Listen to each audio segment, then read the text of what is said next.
Well, good morning or good afternoon, everybody. um, uh, this will be kind of an interesting time.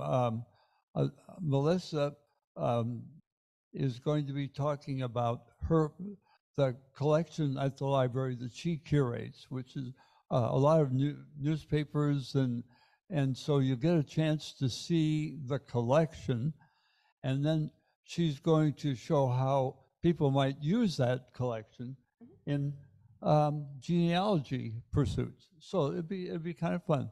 Now, to give Melissa a good formal introduction, I'd like to introduce Boyd Murphy, who is coordinating this program for the library, and he will tell you all about Melissa. Thank you. Thanks, Ron. Good afternoon, everybody.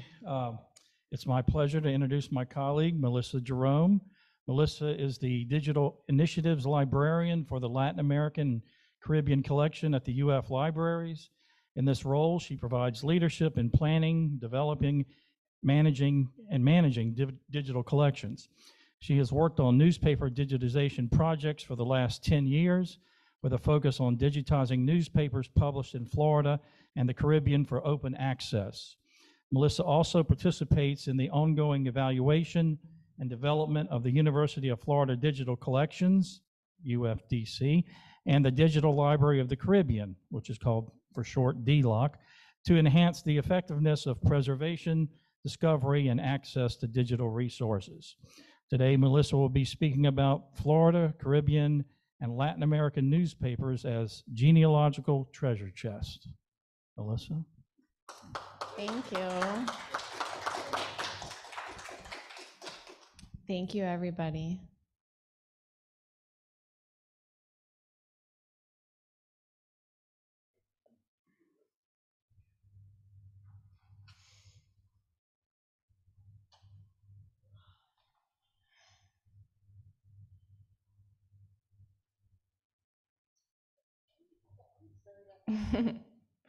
No worries.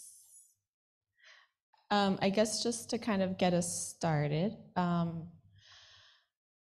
here we go.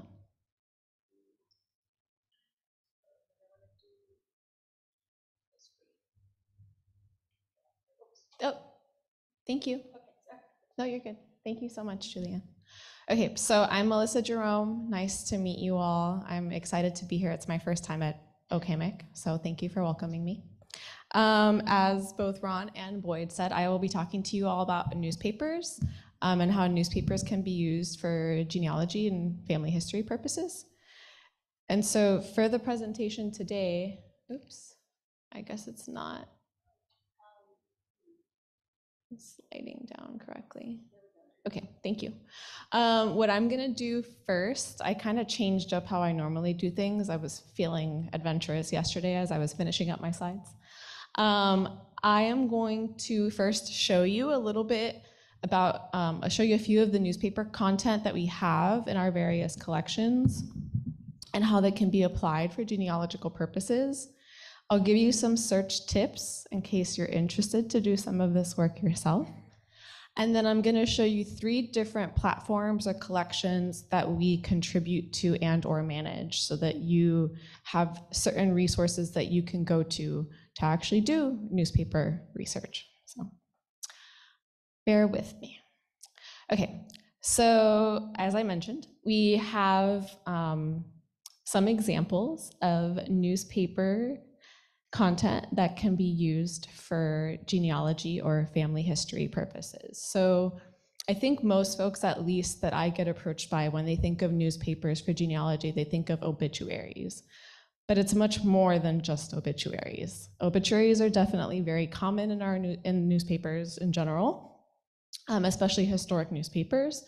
But newspapers often have photographs, often have these around the town or local sections, which are kind of my favorite, because they really tell you what's happening in a particular town or city.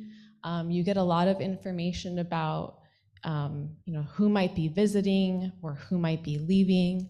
Oftentimes there's exact home addresses written in, they're published in the newspapers so that you can use those home addresses to try to find some relatives. And so these are just some examples. And I'm not going to list all the different sections because every newspaper is different, but there are various column types that you can look for. I think it's important when you're searching in the newspapers to kind of pay attention to the newspaper maybe that you're interested in and kind of pick up on the section headers that are being used and what's common in a particular paper. Every paper varies. So, but most of our papers, especially our historic, usually have these sections in them that would provide this sort of information for you. There's also things, so here's just examples of a couple more headings, right? You have, this is just a compilation, so society, in society, you have hotel arrivals, which are always fun. You have people and events, but you also have things like birth announcements or marriage and death announcements. You have things like other celebrations, like graduations. We have a couple pictures of graduations down here. And then, you know, oftentimes you do get actual write-ups, and this is one example that I think is a little more specific, but you have examples from time to time where they actually have like a little blurb on a particular family. This one happened to be a generation of 4 generations that they traced, and they had a write-up about that particular family. The images, I will say, are hard to search for, so I'll touch on this a little bit more, but I did want to point out that the newspapers are pretty heavy in imagery, which can also be helpful. So some search tips to think about when you're thinking about newspapers specifically. You want to think about the vocabulary, how it changes over time. You have to kind of put on your historical thinking cap, is what we like to tell the students in particular, is oftentimes we try to promote newspapers as a resource for students as well, doing either genealogy or just general history assignments. And so kind of thinking about the time period and what sort of terminology or vocabulary was being used during that time, and keeping in mind that terminology does change. It's also important to keep in mind that because a lot of these newspapers are historic, there are a lot of typos because we didn't have technology at the time to autocorrect. And so you'll find lots of typos in the newspapers. And so you have to kind of think outside the box oftentimes. Sometimes you'll actually notice that a typo is like recurring. And so you might want to use that as a keyword. Because that might end up being a fruitful search. In terms of other tips, you want to also keep in mind dates and time period of when a particular event is occurring. Important to note that news traveled kind of slow, right? It might take a couple of days before a newspaper picks it up, especially if it's a statewide or paper with a national focus. Local newspapers, I feel like, do a better job of kind of catching the local happenings, right? Or kind of gossip and all the things that are happening in a local community. Keeping in mind context, so what it is that you're looking for if you are looking for a particular event. So like, let's say a wedding of a relative, or as I mentioned before, we get a lot of requests for obituaries. So maybe the death of a particular family member. Keeping in mind where that would have been, so location and places is also important. If you have the name of not just the particular town or city where it may have occurred, or the event may have occurred, or where the person that you're looking for may have lived, oftentimes there might be particular place names. So if you have the name, let's say, of a funeral home, that might be helpful. If you have the name of a hospital, that might be helpful. Thinking through kind of places like that that then can be used in your searching.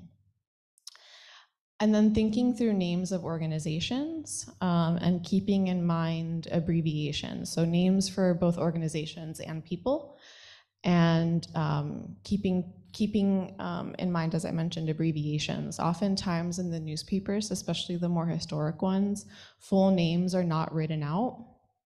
And so, for example, Charles might show up as Chaz, C-H-A-S, as opposed to Charles written out all the way.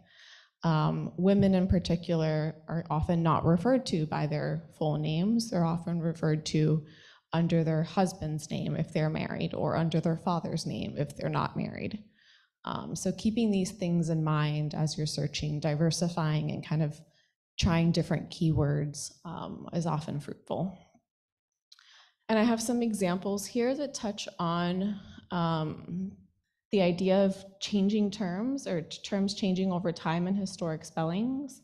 So for example, on this article on the left, where it says Chiefs express admiration, this is an article that's about World War I, and it's an example I've used with students in the past. And what you maybe can't see, but there's two terms highlighted in red. Those say Great War, and it was having to teach students again to put on their historical thinking caps. If we're looking for information about World War I during the time when it is occurring, I have to use the terminology that was used during that time. It wasn't called World War I while it was happening, it was called the Great War. So keeping that in mind. And then another example of terminology changing over time is this article on the right-hand side that's titled Canada. We actually were doing a search for information on Thailand, and we got a mishit. What's in red there is that land. And this is, again, just another example of context. Thailand was not known as Thailand until, I believe, 1956, if I remember correctly. It was known as Siam before then. And so, of course, our searches were not going to produce anything for Thailand because that's not what it was known as during that time period.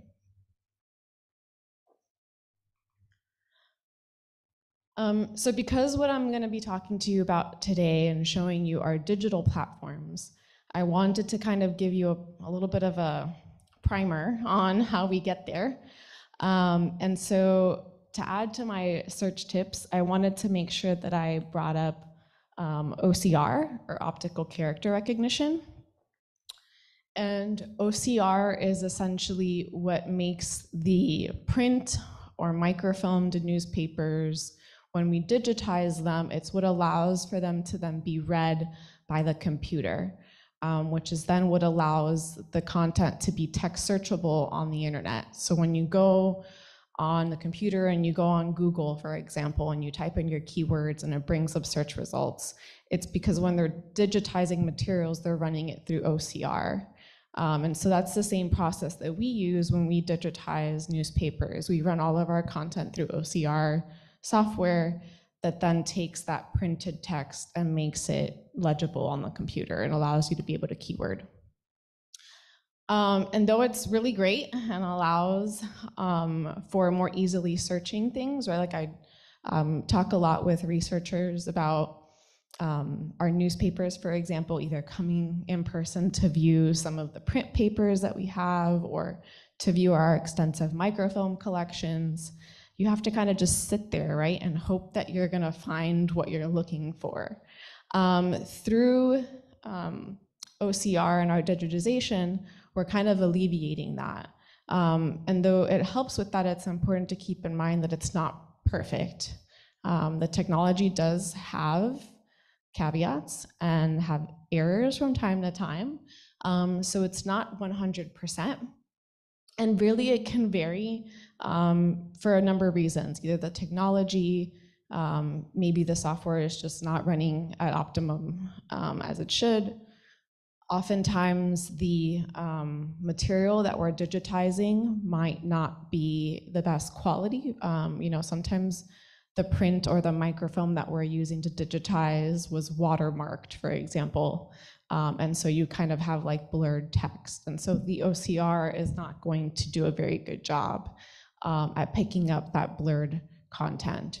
Any sort of extraneous marks or really like unusual font, it does not do good with. So if you're looking for like ads, let's say, or particular sections that might have content like this, church notes, or our season's greeting ad, or even like the classic Pepsi, Coca-Cola fonts, the OCR does not pick those up. And as I mentioned before, sometimes it does a interesting thing where, for example, here, we searched for the word society. We were trying to find a specific society column. And it didn't pick it up at the top, and I think it's because of the way the font is set. But it did pick it up in the text itself, and that's what those red boxes are. It's picking it up in the text. But yet somehow it missed it in the header, which it shouldn't have. So not really sure what happened there. But this is something that we say, right? So it's again really great that this is available and makes the searching much faster and typically much easier, but it shouldn't be the only thing you rely on. You should still be kind of thinking outside the box and applying different search strategies to make sure that you're finding what you're looking for. So I'm going to tell you about 3 different platforms today. And these are all platforms that are open access, which means that anybody can access them as long as they have internet. There's no charge, there's no subscription whatsoever. They're all fully open, and they're all text searchable. So you would be able to come in and use a keyword and do some searching. I'll give you a little bit of an overview as to how each one functions, at least highlight some of the main features that I think would be most important for doing family or genealogy related searching. So I'm going to start with Chronicling America, and this is a platform that's actually managed by the Library of Congress. They're the ones who developed it. Have any of you heard of Chronicling America before? Oh, yes, you would. Okay, so Chronicling America is actually, as I mentioned, managed by the Library of Congress. It's funded by the National Endowment for the Humanities. They partnered with the Library of Congress in about 2005 to develop this platform. And so essentially what they do is they give 2-year grant cycles to different institutions across the United States. One institution per state is selected depending on who applies. We at the University of Florida are the institution that represents the Florida content that's submitted to this platform. We also have partnered with the University of Puerto Rico and the University of the Virgin Islands. So there's content from those 2 places as well, because Chronicling America is solely US-based and US territory newspapers. But I like to start with this. One, personally, I'm biased because I'm the person at UF who manages this project. And I've been working on it for 10 years. But also because one of the things I really like about Chronicling America is that you can search across newspapers from all across the US all at one time. They offer more than 20 million newspaper pages at the moment, and it's growing every day. The content goes as far back as 1770 and comes as early as 1963. We stop at 1963 because of copyright. And so we don't go, the Library of Congress didn't want to go beyond 63. And because I failed to mention this earlier, but there are bookmarks by the coffee table at the end of the room in case anybody wants to grab some of those on your way out. So Chronicling America, as I mentioned, has newspapers from all across the United States. Some states have more papers than others, and that's just because they work on 2-year grant cycles. Not all states are participating or active all at the same time or the same number of years. So the amount of content varies. And I did mention, although it runs from 1770 to 1963, the majority of the content in Chronicling America is 1836 to 1923. And that's primarily because that was the scope of the national level project for many years. In the last about 4, they expanded it to 1963. And most of us are very interested in pushing to 63. So the content from the 20s to the 60s is rapidly growing. I wanted just again to highlight some of the different features. And so the one that I like most about Chronicling America for searching is the advanced search. And that's because I can come here and select multiple states at one time. If I know a specific newspaper that I want to search, I can just do that instead. I can say I only want to search the Pensacola Journal. I only want to search, whatever other, Miami Times, the Southern Jewish Weekly, a couple of the papers that we've digitized. I can select a specific date range, so I can keep it just from year to year, or I can say, hey, I know that my parents got married during this time. I can say I want to narrow it down to just like the week during which they got married. I can do that using this date range.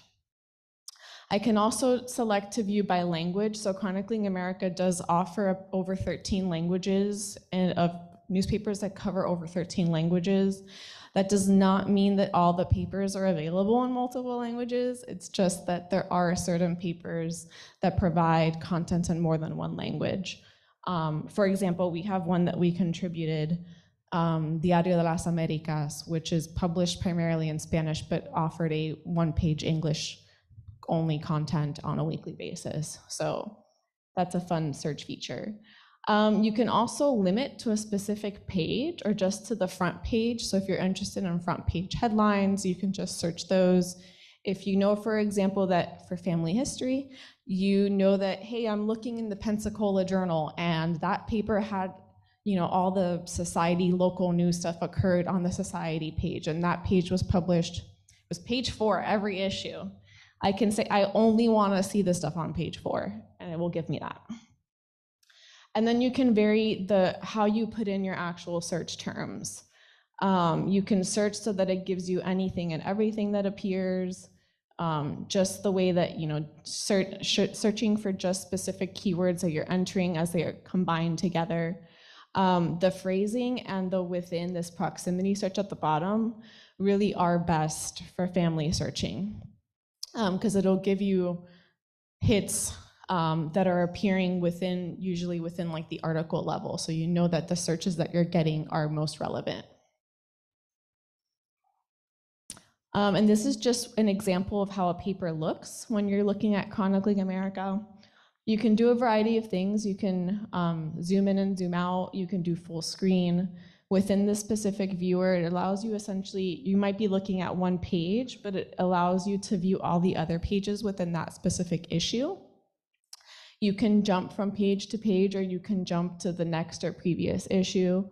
And then you can look at the PDF, for example. So if you wanted to download a copy of the PDF to keep for your own purposes, you can do that way. And then you also have that little clipping tool. So let's say you find an article.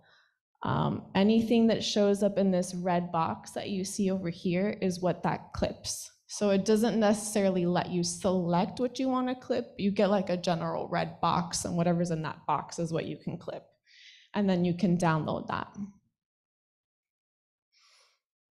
The other thing I like to point out about Chronicling America is this title essay, which I feel like is kind of a hidden feature that most even avid Chronicling America users don't know about. And the title essay, the reason why I like to point this out is because for this particular program, every newspaper that we choose to digitize, we have to provide a title essay. And the title essay essentially contextualizes the newspaper. So it provides information about the newspaper publishing history and really gives you some background as to what type of events or coverage the newspaper focused on. If the newspaper has if they focused on a particular audience, the newspaper would tell you that, or the essay would tell you that. So I like to point these out as another resource that you can use within Chronicling America. Any questions about Chronicling America? Okay. So the next resource I wanted to talk to you about today was the Florida Digital Newspaper Library, or FDNL as we call it for short. FDNL is actually a collection that's managed by the UF Libraries.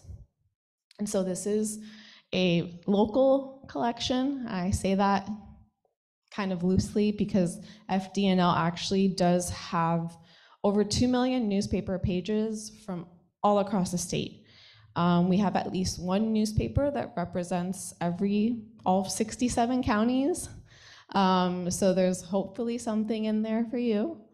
The collection is growing, and we do have actually a colleague in the libraries who still works with current publishers to get current issues up in FDNL and historic ones too. So this is both historic and current newspapers. It's a nice broad mix, and again, just solely Florida focused. We also have a few different partners who contribute to it. So there's been a couple other libraries, like UCF has contributed newspapers in the past. And we do, from time to time, work with like other public libraries across the state to digitize their newspaper archives, or to work with them to digitize our own to continue growing this platform. And this one, as I mentioned, just with Chronicling America, is also free and open to the public. The search functionality is a little different though. I also heavily suggest the advanced search. And that's because that's going to give you really the best results, especially when you're doing family history searching, which is like so targeted and specific. What I would recommend is the advanced search. And here and through the advanced search, I couldn't fit it all on, this is technically all one page. I couldn't fit a screenshot that would cover all of it, so I tried to parse it out. But what you get under the advanced search is this first search option, which essentially, it does full text. Full text is essentially the actual newspaper content. You can search for that using this option, though I wouldn't recommend it. Because what this primarily does is this search option usually also by default searches the metadata, so the information about the newspaper. So when we put a newspaper in this platform, it comes with a record. That record has very detailed like bibliographic information for that newspaper. This search pulls up that bibliographic information as well, which is not going to be the most helpful when you're doing family history. You don't need to know who the publisher of a paper was. You want to find your relatives. So I would suggest using the bottom search, which is search for items that contain the following text. And here you can search your full text. So here's where you would put someone's name. Here's where you would type in a particular event, or if you're looking at a particular place. If you're searching for names, whether it be name of a person, a place, organization, I would suggest using quotation marks. So again, it narrows down specifically to that particular person, and you're not getting hits on a page kind of sporadically for things that don't relate. So I would use that, and I would make sure to use quotation marks. You can also use the search by date, and you can do it so that you're searching just a single date. What I'm showing here is the date range. And you have fields for month, day, and year, but you don't have to fill those all in. So if you wanted to just say, search 1940 to 1960, you can simply type those in and it'll narrow down your searches. So you can use technically all three of these searches at the same time, which is super helpful for family searching. You can type in, as I mentioned before, the name of a relative and then narrow down, date range and conduct a search that way. And then you're making sure, I feel like especially with family history, you get sometimes, right, like relatives who have the same name, right? You have a junior, a senior, or you may have just kind of repeating names in a family. To be able to narrow it down by date often helps. So I like to use those at the same time.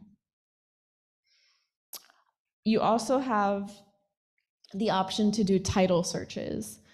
And kind of like with Chronicling America, if you wanted to just look at one particular newspaper, you can focus in on that. So you can come to the platform and do a search by title. I didn't highlight that part, but we do have a tab that's specific just for title, so you can browse the list. When you select a title, what you get is the title homepage. And I bring this up because we get this question a lot of like, how can I see, what years you have available for a particular paper? And so you can see here, you get this nice little hierarchy. And what this doesn't show is that, let's say I clicked on 1970s, it would then break it down to year, and then I click on a year and it breaks it down by month, and when I click on a month and it breaks it down by day. So I can really get down into seeing all the different issues that are particularly available for that issue, or for that newspaper. But then what I can do is I can also just search within that title. So if I wanted to just know I want to use the alligator, I can come in and say, hey, I'm going to do a text search from the alligator homepage. That way I'm ensuring I'm only getting results for what I'm searching for from within the alligator. And each newspaper page also has that other search option. So I can click on that and I can select to go back to the advanced search, and it would allow me to kind of narrow down my searching more from there. So I wanted to also show you what it kind of looks like. So if I kind of go through the motions of following the hierarchy, so clicking on a decade to year to month to day, I then get this view, which shows me a snippet, a preview of the newspaper, and then it gives me bibliographic information, and this gets more unwieldy than it shows. I didn't think that was important for today, so I'm not showing you all of that. What I did want to point out is this navigation bar, because it seems to confuse a lot of people, and so I wanted to make sure you all were aware that the description is essentially what we're seeing now. I can either click on the page itself, the preview, and it'll bring me to view the whole issue or the page. Or I can click to just download the PDF. This one has a PDF available. I can also use the All Volumes tab to come back to this, which shows me the hierarchy. And so there's different options for viewing it. I can also switch between issues using the forward and backward buttons here, or I can click the Go to orange button and use that to scroll to find a specific issue. When you click on a newspaper preview, though, I wanted to show two examples, because unlike Chronicling America, where the view is standardized for all newspaper content, with FD&L, because the way that we obtain the materials and make them available varies, the way that you see the material also is going to vary. So you can get something like this, which is one of our historic Florida alligator newspapers. This is the very first issue of when it went independent in 1973. This was a scan from microfilm, and so I don't have a PDF option to download. I'd have to use the search function to search the image here, right? That's where that OCR comes in handy, and I can use the search function to type in a keyword, and it will find it for me within this viewer. I can also use the zoom option to zoom in and out from the viewer. But for the more recent materials, so anything that's post really like 2010, published 2010 or more recent, is usually born digital. And so those are available as PDF files. And so you can search within the viewer as well.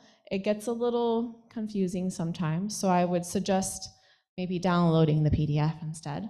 But I did want to just make you aware that there is a variety in how you're seeing your searching, depending on whether it's a historic issue or a more recent issue. There's also this really neat feature that I think most folks are not aware of, at least most folks that I've helped use the platform, is the map search feature. So let's say you don't know what you're looking for. You're not really sure, you don't have a specific newspaper title in mind. You just know that you're interested in finding information for your family, and that your family, lived along, we'll use Miami since we talked about that earlier, lived in South Florida, and you're not really sure where. I can use this map search feature. I can take that little rectangle option and I click on that, and then I can just draw a square on the map. And instead of typing in a specific location, I can use that square, and anything that's in that square is going to give me results. I'll get results for anything that was published within that geographic area. So that might also be helpful, especially too, because sometimes you maybe get newspapers, for example, especially like our smaller local papers, like maybe a town doesn't technically exist anymore, so it doesn't necessarily come up on the map, like you wouldn't necessarily see it because this is a recent map, right, where it's using Google. So maybe it doesn't come up, but you have a sense of where that was. You can make that square and it'll pull it up because that information is in our bibliographic record. So like it will pull up a newspaper title. Or newspaper titles if we have any for that specific area. And then I also wanted to mention Caribbean newspapers. We have an extensive collection of these in a variety of formats, a lot in print, a lot on microfilm, but a lot in digital form too. This is the Caribbean Newspaper Library, which is part of the Digital Library of the Caribbean, or DLOC. DLOC, one of the really neat things about DLOC is that it's a multi-institutional cooperative, and so there's roughly 80 partners from all across the US and the Caribbean and in Europe and Canada who contribute to DLOC and the Caribbean newspaper collection there. So it is on newspapers that are technically published in the Caribbean, but it's not just us who contributes to this collection. We do have partners from all over who help us expand. And I'm not going to show you how it works because it's on the same platform as FDNL, so it works the exact same way. What I can do if there's time is I can hop on the computer and maybe do some demoing. So I can do some quick searching.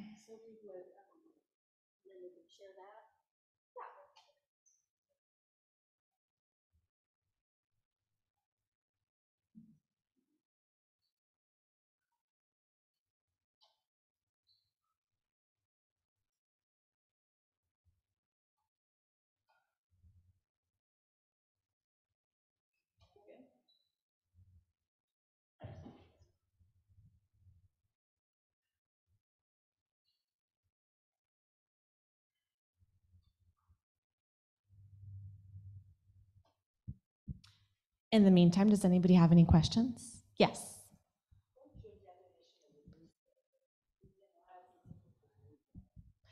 So a newspaper, usually the way that we define them and include them in our collection, usually serves kind of as like a public record to some degree. A newsletter, we wouldn't consider it as one just because there isn't technically like a sort of like state governing agency behind it, if that makes sense. I don't know if that.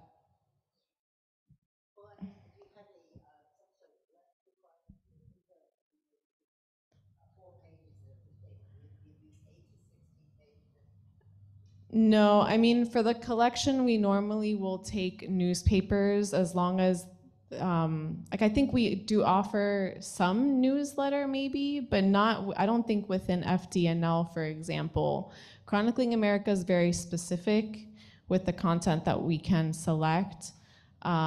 It's usually newspapers that are identified per catalog records that the Library of Congress supplies. We have our own catalog records that we cross-check too. So anything that's cataloged as a newspaper would qualify for that technically, as long as it fits the other parameters for the project. FDNL is a little more open with, you know, what it can technically house. If you have a particular newsletter that you're interested in preserving, I'd be curious to take a look and see.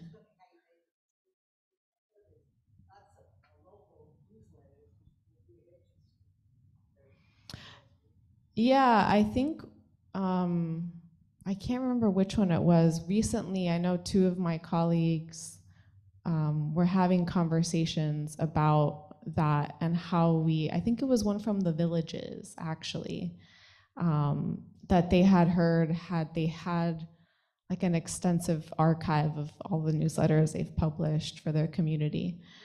And so, yeah.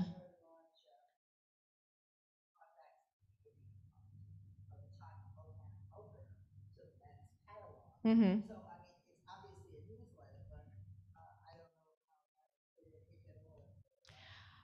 Yeah, I don't know if for FDNL, I would have to check because I mean I don't manage that collection. I've helped contribute newspaper content to it, but I don't know that we have like set scope per se into like what we take and what we don't. So I'd be happy to look into that and see if maybe that's an option.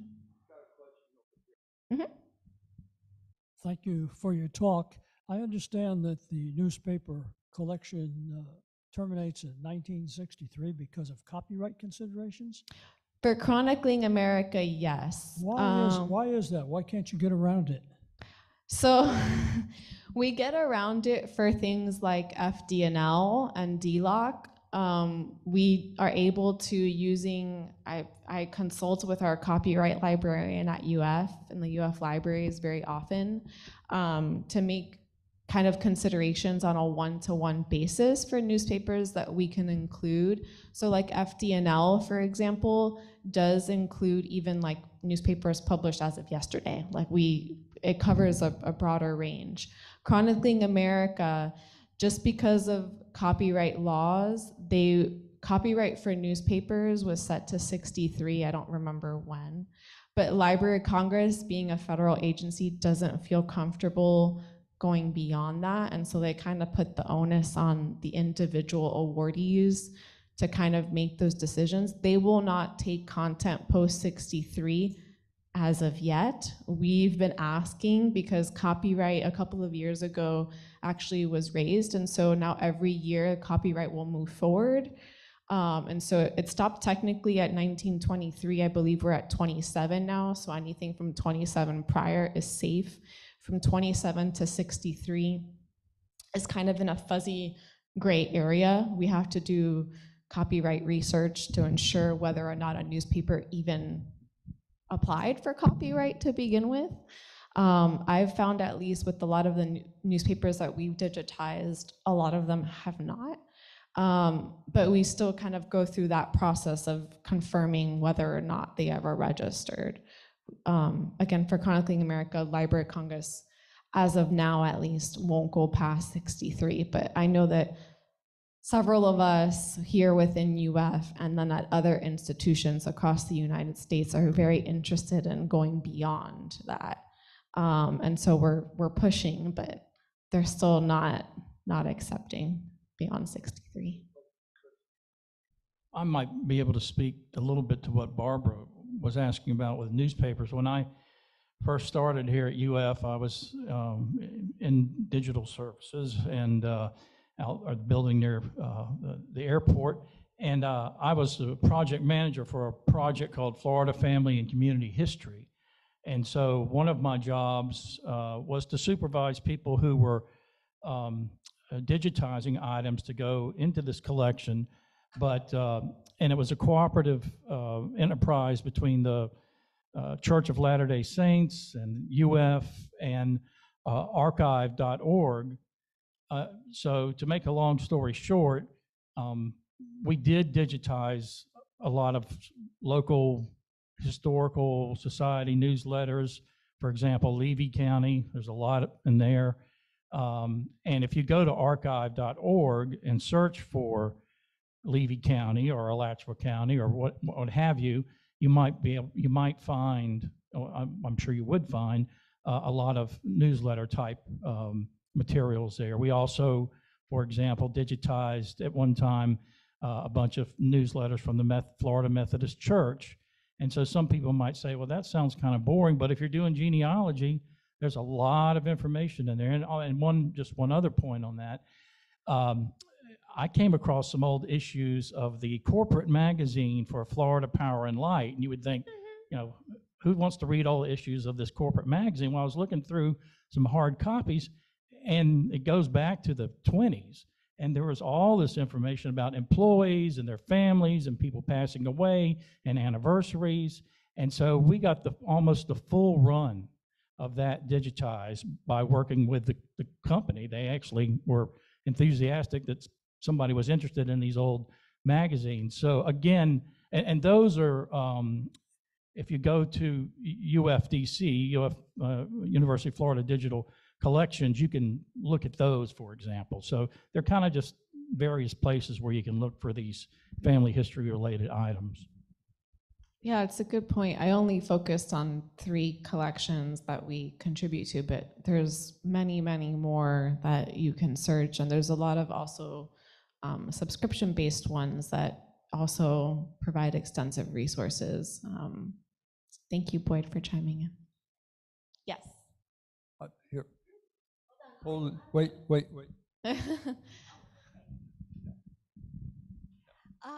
Are other libraries doing? See, I don't even know how. Oh. Okay, are other libraries in our country, but other libraries around and other places around the world, are they doing this kind of thing too? Yeah. Yeah. Yeah. Whoa. Yeah, I think newspapers are kind of a big deal in a lot of different places, and there are, folks out in Europe and Canada and all across the Caribbean that I know of that are helping to. We see it both as a preservation, but also as like an access thing. So, yeah. Oh, yeah. Definitely. Yeah. England, France. Definitely, yeah. Germany, there's people all over doing newspaper digitization work. Australia has an enormous digital platform. Plenty of places. My understanding of copyright law is that a work is protected when it displays a proper notice, copyright notice, date, and the name of the person. All rights reserved, and registration is not required. It varies. I cannot recite this off the top of my head, but I have copyright resources that I reference often, and it kind of varies. There's like specific date ranges. It kind of varies by that. So I know that like pre-23, that wasn't required. From 23 to 63, I believe that there was, like, they needed to be registered, but I don't know that symbols or any of that was required during that time. Post 63, I believe there was, again, I don't remember off the top of my head. I'd have to look at my resources to confirm, but I know that it varies. It's not like a blanket thing by resource or even. I'm talking about modern times, it's not required registration. Okay, yeah, I don't know off the top of my head. I know that for a time, a lot of newspapers were, but thankfully a lot of the ones that we've had interest in digitizing were not, so we were able to move forward with doing that. Well, I had I put that notice on my websites, and somebody made a mistake of copying material from my website without asking for compensation, and they lost a lawsuit because of that. Wow. But all I had was the copyright and my name and date. Mm-hmm. Yeah, I know sometimes newspapers don't. It really varies. Again, I have resources that I can share if folks are interested in that. I just, off the top of my head, that's something that has never like stayed ingrained in my head. I have to constantly look back at my documents. Melissa, just a question about as you're building your digitized collection, what would the process be for you choosing which newspapers, for example, to digitize, or do the papers sometimes come to you offering? There's a mix of that. For Chronicling America, it's a little more rigid because it's a grant-funded project, and so we have set guidelines that we have to follow, and so there isn't usually much wiggle room for that. I mean, we get to make final decisions on what's included, but we have kind of like criteria that we need to meet for that program, and so that's a little more rigid. So if I was a publisher, suppose I had the Levy County Gazette, and I said, well, I'm getting ready to retire. It would be nice if we could get copies of my paper, say from the last 30 years, digitized. Could I march up to the University of Florida and say, hey, would you guys want to do this? Yeah, right? Yeah, we actually get requests like that all the time. And so we don't, it gets complicated. We want to say yes to all newspaper things because there are several of us who are like avid into preserving and digitizing and making our newspapers available. And so we do have plenty of examples of when we've worked with publishers or public libraries who have content that they want, they're trying to get rid of for whatever reason, or they have big interest because they know that they have lots of local readers who would benefit from having digital access. It gets complicated. Short answer, yes, we work with people all the time. Long answer, it really depends because depending on the run and who has it and how we get it to us, like if it's something we already have and we can use our own copies, for example. And then I think the thing, unfortunately, that's like always our biggest roadblock is the funding. Yeah. Oftentimes, like even though we do have a digitization services unit, we do still require funding to pay for the digitization of the material itself. So it varies, but yes, we do work with people from the community all the time.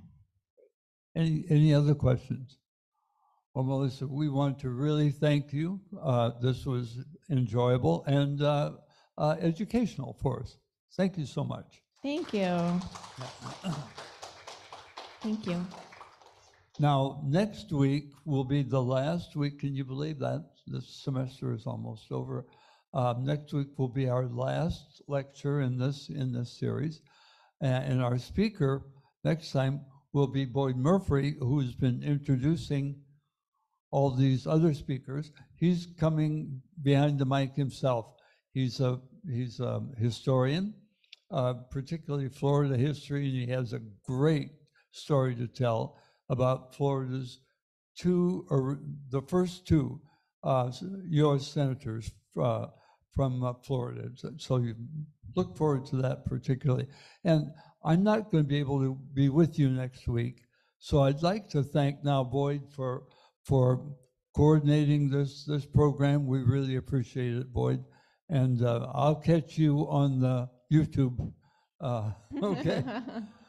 Okay. Thank you, folks. We'll see you next week. Thank you. I will mention too, just a reminder, there's bookmarks at the end of the table in case you want bookmarks with the links to the different resources, and I can share my slides and my contact information in case anyone has more specific questions or needs more guidance when you're doing family history searching in newspapers. I'm happy to answer questions. So.